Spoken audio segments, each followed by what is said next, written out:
கண்ணா good morning. நான் உங்கள் maths teacher பேசுகிறேன். இன்றைக்கி நாம் பார்க்க போகிறது 12th கண்ணா எக்ஸசைஸு 4.5 இன்வர்ஸ் டிக்னாமெட்ரி. இந்த எக்ஸசைஸ் 4.5ம் அதுக்கு முன்னாடி இருக்கிற எக்ஸாம்பிள் ரொம்ப ரொம்ப ரொம்ப ரொம்ப முக்கியமானது. ஏன்னா இதிலிருந்து தான் உனக்கு 5 மார்க்கே கேட்பாங்க ராஜா. அதனால் பார்த்துங்க, இன்றைக்கி எக்ஸசைஸ் 4.5ல் ஃபஸ்ட்டு சம் பார்க்க போகிறோம். என்ன கணக்கு அப்படின்னா கண்ணு, நமக்கு சைன் இன்வர்ஸ் நமக்கு கொடுத்துருக்கிறது. சைன் இன்வர்ஸ்குள்ள காஸ் பை இதோடைய வேல்யூ நம்ம கண்டுபிடிக்கணும் கண்ணு. சைன் இன்வர்ஸ்குள்ள காஸ் பை புரிஞ்சுதா? இப்போ ஒன்றுமே இல்லை ராஜா. இப்போ காஸ் பையுடைய வேல்யூ தெரியும். காஸ் பையுடைய வேல்யூ -1. சைன் இன்வர்ஸும் காசும் அடிக்க முடியாது. இந்த காசை நான் சைனாக மாற்றணும் ராஜா. அப்போ பார்த்துக்கோ, ஒன்றும் இல்லை.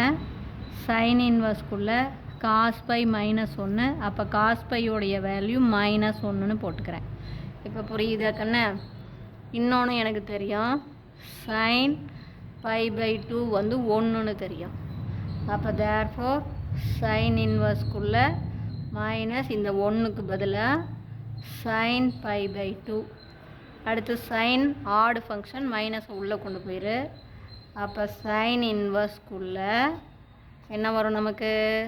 சைன் -π/2 அப்படின்னு வந்துடும். இப்போ சைன் இன்வர்ஸ் சைனும் கேன்சல் ஆயிரும். அப்போ நமக்கு ஆன்சர் -π/2. இப்போ புரிஞ்சுதா தங்கம்? அதாவது இது கேன்சல் ஆகணும் அப்படின்னா இந்த காசை நம்ம சைனாக மாற்றணும் சாமி. காஸ் பையோடைய வேல்யூ -1. அப்போ காஸ் பைக்கு -1 போட்டுக்கிறேன். இந்த 1உடைய வேல்யூ சைன் π/2 தான் 1. அப்போ இந்த மைனஸ் அப்படியே தான் இருக்கும். இந்த 1க்கு பதிலாக சைன் π/2 மைனஸை உள்ளே கொண்டு போயிரு. சைன் இன்வர்ஸ் சைன் அடிபட்டு போயிரு. அப்போ -π/2ன்னு வந்துடும். இப்போ புரிஞ்சுதா சாமி? இதில் ஏதாச்சும் உனக்கு டவுட்டாக இருந்தால் கேளுங்க. தேங்க்யூ.